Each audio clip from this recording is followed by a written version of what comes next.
भीष्म पितामह के 5 चमत्कारी तीर। यह बात उस समय की है जब कुरुक्षेत्र में कौरवों और पांडवों के बीच युद्ध चल रहा था। पितामह भीष्म कौरवों की ओर से युद्ध लड़ रहे थे, लेकिन कौरवों के सबसे बड़े भाई दुर्योधन को लगता था कि भीष्म पितामह पांडवों को नुकसान नहीं पहुंचाना चाहते हैं। दुर्योधन का मानना था कि पितामह भीष्म बहुत शक्तिशाली है और पांडवों को मारना उनके लिए बहुत आसान है।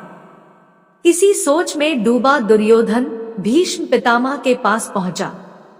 दुर्योधन ने पितामह से कहा कि आप पांडवों को मारना नहीं चाहते, इसीलिए आप किसी शक्तिशाली हथियार का इस्तेमाल नहीं कर रहे हैं।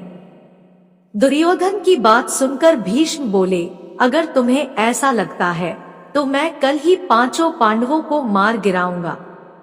मेरे पास 5 चमत्कारी तीर हैं, जिनका उपयोग मैं कल युद्ध में करूंगा। भीष्म पितामह की बात सुनकर दुर्योधन बोला, मुझे आप पर भरोसा नहीं है, इसलिए आप ये 5 चमत्कारी तीर मुझे दे दीजिए। मैं इन्हें अपने कमरे में सुरक्षित रखूंगा। भीष्म ने वो 5 तीर दुर्योधन को दे दिए।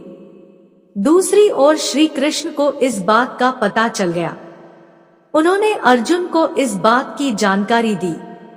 अर्जुन यह सुनकर घबरा गया और सोचने लगा कि इस मुसीबत से कैसे बचा जाए।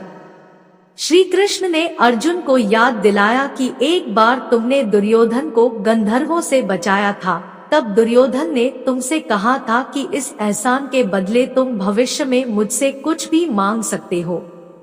यह सही समय है, तुम दुर्योधन से वो 5 चमत्कारिक तीर मांग लाओ।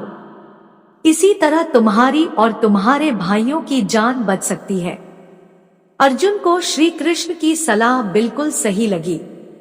उसे दुर्योधन का दिया वचन याद आ गया। ऐसा कहा जाता है कि उस समय सब अपने दिए गए वचन जरूर निभाते थे। वचन तोड़ना नियम के खिलाफ माना जाता था। अर्जुन ने जब दुर्योधन को उसका दिया वचन याद दिलाया और 5 तीर मांगे तो दुर्योधन मना नहीं कर सका। दुर्योधन ने अपना वचन निभाया और वो तीर अर्जुन को दे दिए। इस तरह श्री कृष्ण ने अपने भक्त पांडवों की रक्षा की।